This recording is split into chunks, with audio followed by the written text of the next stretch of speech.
오늘 이 밤도 하나님의 은혜가 충만히 임하는 시간 되시기를 소망합니다. 오늘 말씀은 여호수아가 요단강을 앞에 두고 하나님이 건너가라 명령하시는 바로 그 순간을 오늘 말씀에 기록하고 있습니다. 바로 이 3장의 사건을 맞이하기 전에 2장에서 하나님은 그들에게 용기를 주시려고 가나안 땅의 상황이 지금 어떤지를 라합의 입을 통해서 들려주셨습니다. 정탐꾼이 들어가서 정탐을 하는데 곳곳마다 돌아다니면서 여기저기를 살펴야 하는데 살필 시간이 없었습니다. 들어가자마자 들통이 나버렸기 때문이죠. 그래서 숨어 있었던 한 곳 라합의 집에 숨어 있다가 옥상 위에 3대 밑에 그 숨어 있다가 불이 나게 도망가는 게 전부였습니다. 그러니까 정탐꾼이 정탐꾼으로서의 역할을 전혀 못한 것이죠.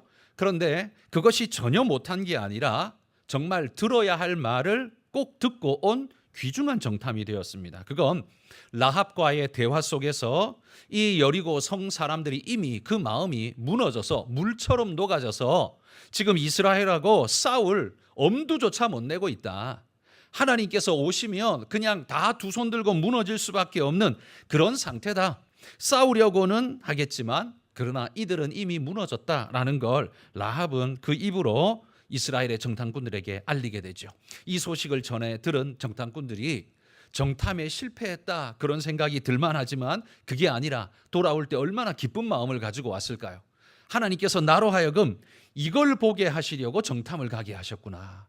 나는 무기가 어디에 숨겨 있는지, 적군들이 숫자가 얼마나 되는지, 어느 성이 도대체 얼마나 강성한지 뭐 그런 걸 정탐하는 게 아니라 하나님께서 이 백성들의 상태가 어떤지를 봄으로써 이스라엘이 용기 얻으라고 하나님이 그렇게 정탐을 보냈구나 그런 생각을 하게 된 거죠. 마치 이스라엘의 정탐꾼들은요 고구마 익었나 안 익었나 찔러보는 젓가락 같은 역할을 한 거예요.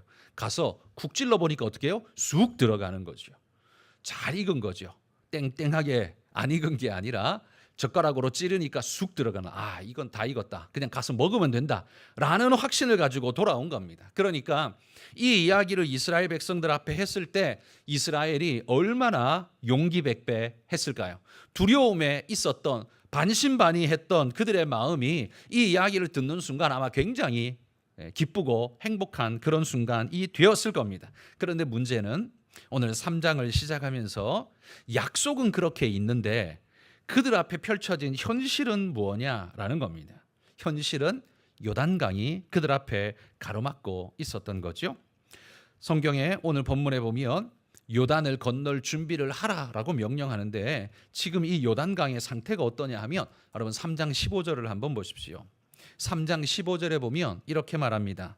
요단이 곡식 거두는 시기에는 항상 언덕에 넘치더라. 궤를 맨 제사장들이 요단의 이름에 궤를 맨 제사장들의 발이 물가에 잠기자 이렇게 말하죠. 앞부분 요단이 곡식 거두는 시기에는 항상 언덕에 넘치더라. 추수하는 때는요 땡땡 얼은 겨울철이 아니겠죠. 날씨가 따뜻하고 충분한 햇살로 곡식이 연글 수 있는 그런 따뜻한 때겠죠. 그러니까 이 따뜻한 때에는 요단강이 창일하게 차고 넘쳤답니다. 왜냐하면 이 요단강 물의 수원지가 어디냐 하면 그 북쪽 위로 올라가면 헤르몬산이라는 산이 수원지입니다.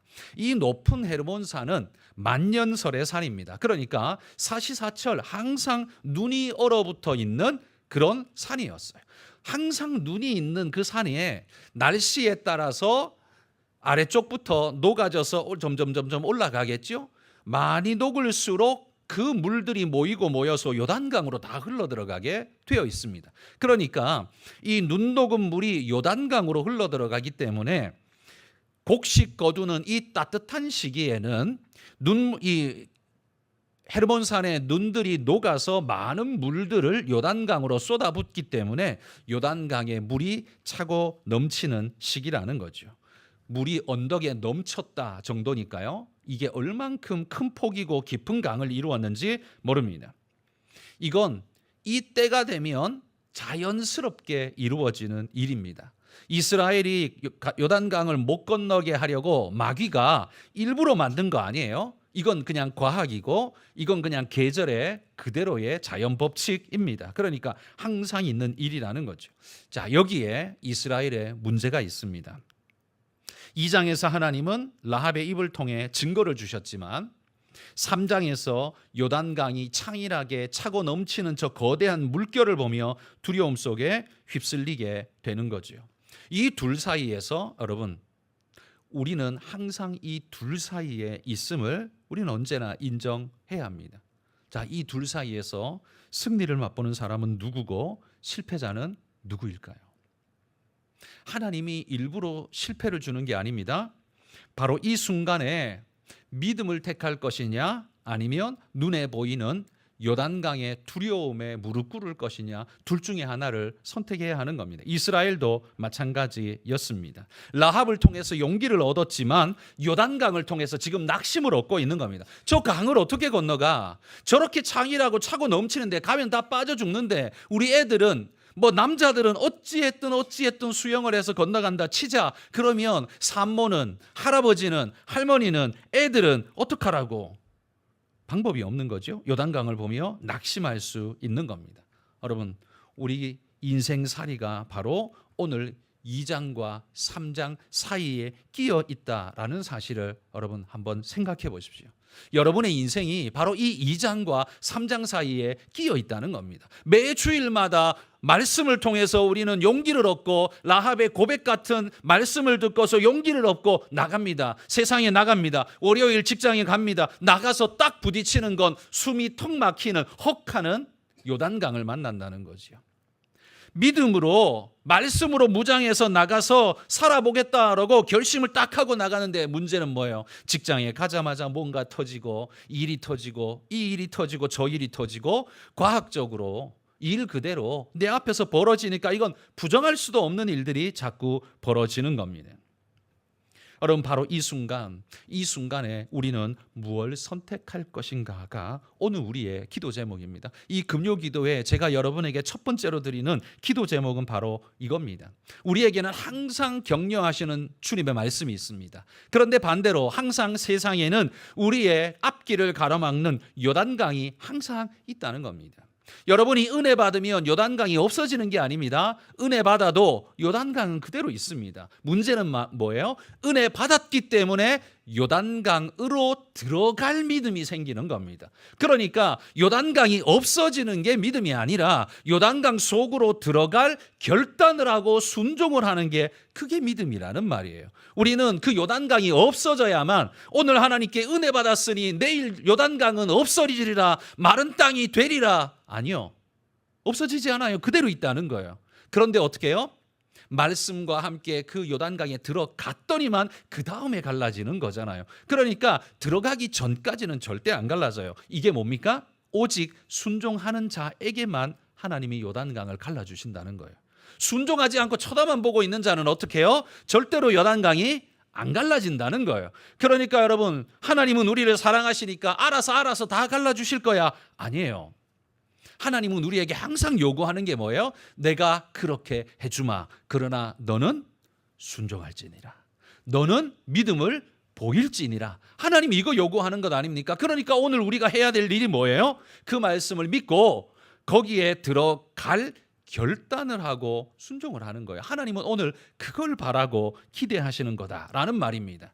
여러분, 라합의 이야기를 듣는 것이 믿음의 결정체가 아니라 그거 듣고 그런데 요단강을 보고 그럼에도 불구하고 그 속에 들어가는 것, 바로 요게 믿음의 결정체예요. 라합에게서 듣는 것만 가지고 믿음의 결정을 이루려고 하지 마십시오. 하나님, 주일날 내가 말씀 잘 듣고 감사합니다. 아멘. 좋습니다. 여러분, 이게 믿음의 결정체가 아니에요. 이걸 듣고 그 다음에 요단강을 보면서도 그 요단강 속으로 들어갈 결단을 하는 거, 그리고 발을 내딛는 거, 여러분, 이게 바로 우리의 믿음의 결정체인 줄 믿습니다. 여러분, 그러할 수 있길 바랍니다. 그래서 여러분, 믿음의 사람들에게는 항상 시험의 문제가 있습니다. 믿지 않는 사람에게는 그거 시험 안 돼요. 왜 시험이 안 될까요? 야, 이때는 요단강 못 건너. 아예 건널 생각도 안 하니까. 시험 자체가 안 돼요. 아예 건널 생각을 안 하니까. 그런데 하나님이 건너라는 명령을 주셨다는 걸 알기 때문에 이게 문제가 돼요. 그러니까 뭐예요? 이 문제는 오직 믿는 사람에게만 생기는 문제예요. 안 믿는 사람은 아예 포기하고 아예 신경도 안 써요. 믿는 자이기 때문에 그 문제가 생겨요. 그런데 그 문제에 믿음으로 응답하면, 반응하면 뭐가 나와요? 하늘에 축복이, 놀라운 기적의 축복이 부어지게 된다는 겁니다. 여러분, 믿음의 길은 언제나 녹록지 않습니다. 하나님 말씀 붙들고 가는 삶의 신앙인의 길이 평탄한 적이 없었습니다. 모세를 한번 생각해 보십시오. 하나님이 안 가겠다는 모세를 그렇게 가라고 억지로 등 떠밀어 가지고 바로한테 보냈어요. 그죠? 뱀 막 지팡이 던지면 뱀이 되고, 손을 품에 집어넣었다 빼니까 막 문둥병이 발하고, 봐, 내가 너와 함께 하는 거야, 이게 증거야, 봤지? 그러니까 가. 모세는 그거 믿고 갔어요. 가가지고 백성들한테 이야기를 했어요. 그렇게 이야기를 하고 하면 하나님이 뭔가 모든 걸 다 해결해 줄 것 같았는데 어떻게 해요? 바로가 뭐라 그래요? 아니, 저놈들 시간이 남아도서 저러나 보다. 야, 볏짚 주지 마. 그 대신 벽돌은 그대로 굽게 해. 그러면서 더 어려워져 버렸어요. 그러니까 백성들이 어떻게 합니까? 이스라엘 사람들이 모세에게 막 항의를 하는 겁니다. 돌을 던져서 치려고 막 덤비는 거죠. 너 때문에 우리가 바로의 눈에 미운 물건이 되었다. 네가 오지만 않았어도 우리는 벽돌 만들기는 해도 이만큼 어렵지는 않았다. 너 때문이다. 그러면서 어려운 문제가 생기죠. 이때 여러분, 모세가 얼마나 낙심했는지 아시죠? 하나님 앞에 가서 뭐라 그래요? 하나님, 내가 이런다고 하지 않았습니까? 내가 이럴 줄 알았습니다, 하나님. 그러면서 낙심해서 다시 안 간다고 두 손 드는 그런 모세가 되잖아요.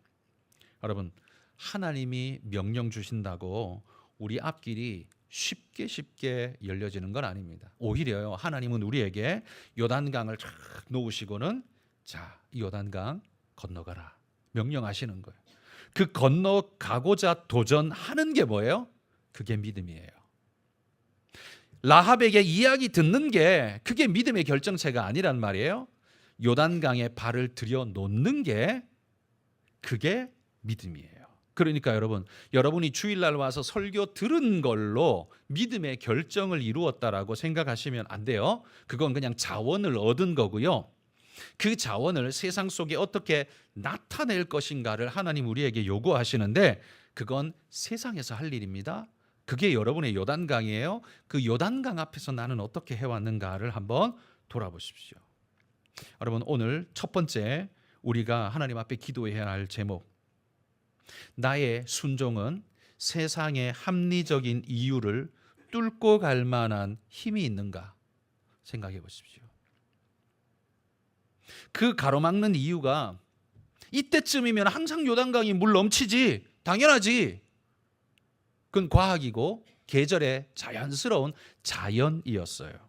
당연한 거였습니다. 그런데 그거 뚫고 갈 만한 믿음이 있으십니까? 하나님이 지금 우리를 그를 테스트 하신다는 거예요. 합리적인 이유라고 해서 우리가 못하는 게 아니라 그 합리적인 이유마저도 뚫고 갈 수 있는, 극복할 수 있는 믿음이 있느냐. 그래서 하나님 우리에게 이렇게 질문하시는지 모릅니다. 너는 날 위해 어디까지 순종해 봤니? 넌 날 위해 어디까지 순종해 봤니? 여러분, 얼만큼 순종해 보셨습니까? 주일날 힘들지만 예배 빼먹지 않고 주일날 예배 잘 나왔습니다. 여기까지 순종해 보셨습니까? 아니면 내가 돈의 물질적 손해를 보지만 하나님을 선택하면서 내가 그걸 하나님 내가 포기하겠습니다. 여러분, 그걸 선택해 본 적이 있으십니까? 혹은 사람들에게 오해를 받고 손가락질을 당하는 아픔의 눈물이 흐르지만 하나님 때문에 그걸 감내하고 그냥 받아들이고 억울하지만 소화하고 받아들이는 믿음을 보인 적이 있으십니까? 여러분, 우리는 하나님을 위해서 어디까지 순종해 봤습니까? 여러분, 오늘 기도하실 때 하나님 앞에 이 기도의 제목으로 먼저 하나님 앞에 아뢰시기 바랍니다. 합리적인 이유만 생기면 아예 포기해버리는 우리, 여러분, 하나님이 그걸 원하실까요? 하나님이 합리적인 이유를 몰라서 우리한테 그걸 시키셨을까요?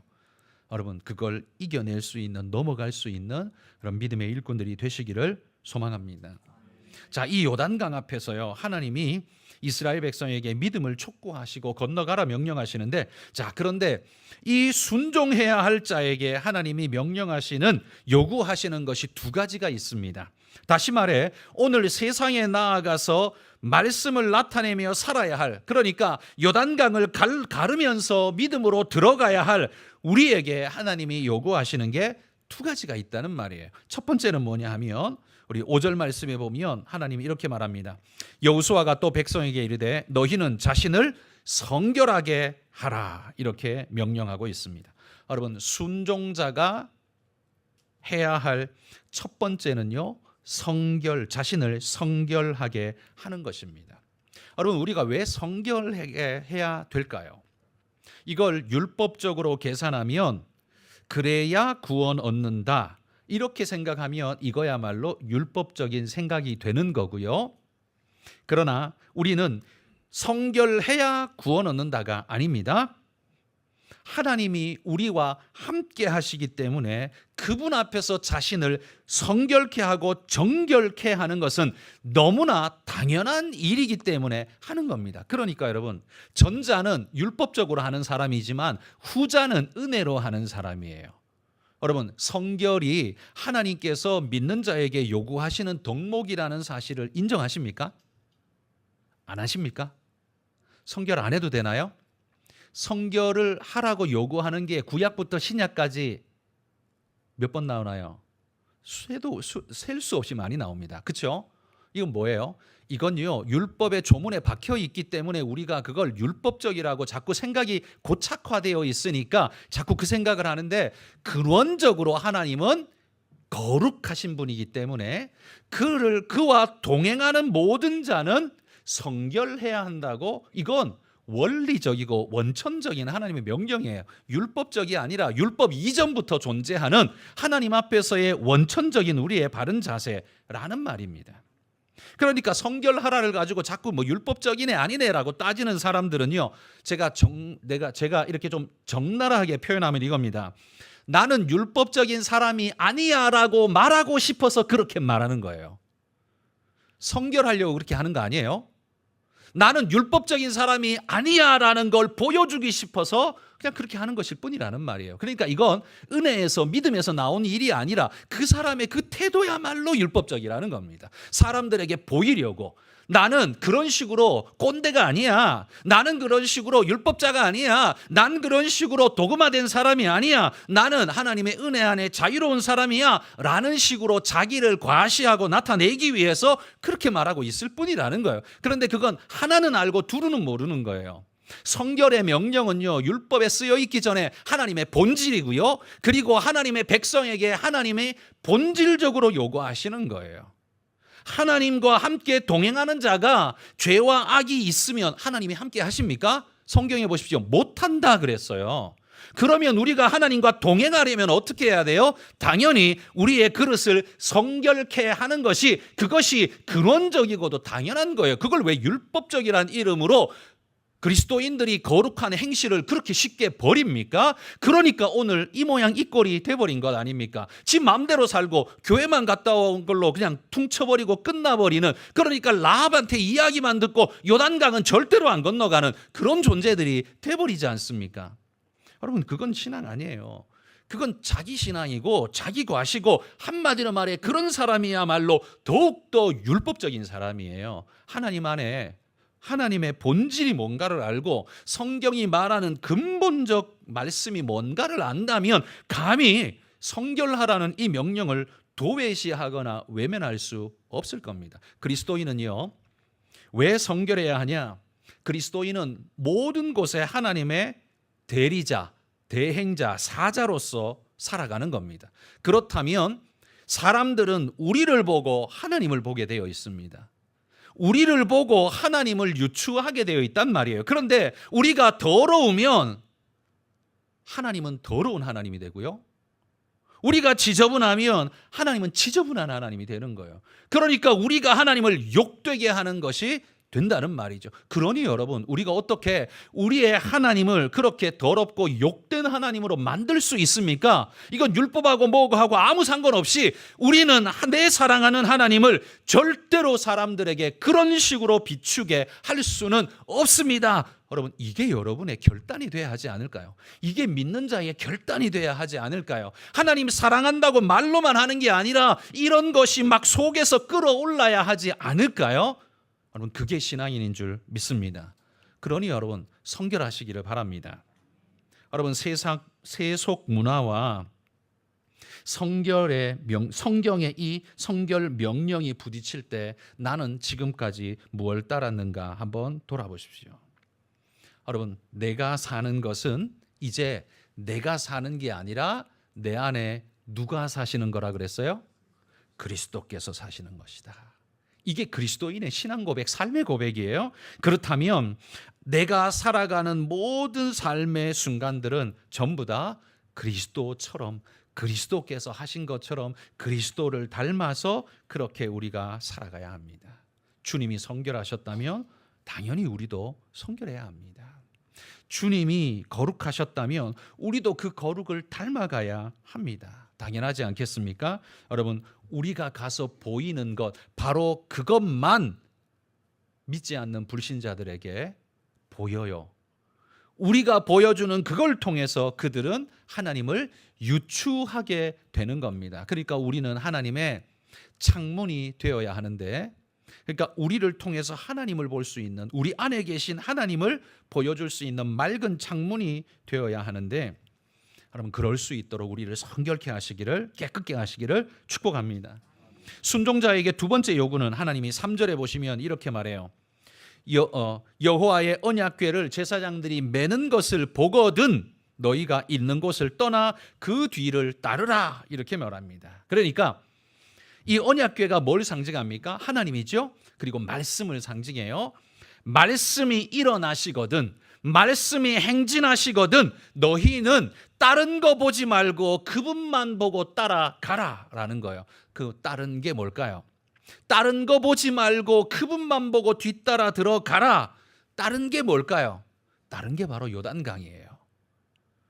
불가능으로 보이는 요단강, 저기는 지금 들어가면 안 돼라는 요단강, 당연하고도 과학적이고도 합리적인 그 요단강, 여러분, 그거 보지 말고 하나님 보라는 거예요.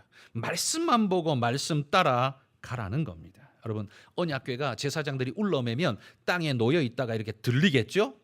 그죠? 울러매었으니까 이만큼 높이 솟을 거 아니에요? 그리고는 행진해 가는 모습, 그 광경을 뒤에서 보면 어떻게 해요? 하나님이 저벅저벅 걸어가는 모습 같아 보이지 않았겠습니까? 여러분, 하나님이 언제고 여러분 마음속에 말씀을 떠올려 주시면 제사장들이 언약궤를 메고 일어선 것인 줄 알고 그 말씀을 따라 순종해 가시기를 소망합니다.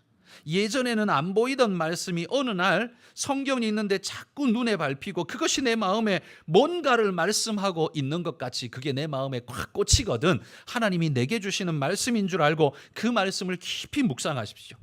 그런다고 모든 것이 다 생각이 잘 나는 것은 아니지만 그때마다 하나님 앞에 기도하십시오. 하나님, 오늘 이 말씀을 제게 보여주시는 이유가 무엇입니까? 무엇을 내게 말씀하시고자 하심입니까? 여러분, 기도하면서 그 말씀을 더 깊이 묵상해 보십시오. 뚫어져라 쳐다보며 말씀을 묵상해 보십시오. 그래도 안 보이는 때도 있지만 하나님이 그때 보여주시는 말씀도 있을 겁니다. 여러분 마음속에 말씀이 떠오를 때, 제사장들이 울러매고 가는 것처럼 여러분 마음속에 그 말씀이 떠오를 때, 여러분 다른 거 보지 마시고 요단강 보지도 말고 저 큰 성읍 여리고도 보지 말고 그냥 오직 하나님만 바라보며 그 뒤를 따르라. 우리 주님 그 모습만 따르라. 여러분, 이 말씀에 순종하는 모든 분들이 되기를 소망합니다. 이때 필요한 게 뭐예요? 결단이에요. 결단이에요. 요단강이라는 방해물이 있지만 그럼에도 불구하고 나는 하나님 따라 말씀 따라 가겠다는 결단. 여러분, 그리스도인에게 결단이 없으면 아무런 신앙의 역사가 절대로 나타나지 않습니다. 하나님 나 가만히 앉아 있을 테니까 나를 하나님 좀 들고 어디 저기 옮겨주세요. 아니에요. 하나님 그렇게 안 하십니다. 항상 우리에게요 소망의 비전을 보여주시고는 네가 결단하고 일어나거라 라고 하나님이 항상 말씀하신다는 거예요. 그래서요 하나님이 우리에게 말씀해 주셔도 가는 사람이 있고 안 가는 사람이 있습니다. 차이가 뭘까요? 믿음의 결단을 하고 안 하고의 차이입니다. 하나님께 자신을 맡기고 안 맡기고의 차이입니다. 바로 거기에서 차이 납니다. 여러분은 오직 하나님의 말씀이 떠오를 때 창이란 요단강이 보이지만 두렵겠지만 그거 보기보다 주님만 보며 그렇게 믿음의 걸음을 걸어가시기를 축복합니다. 오늘 함께 기도할 때 여러분 이 기도의 제목으로 함께 기도했으면 좋겠습니다. 먼저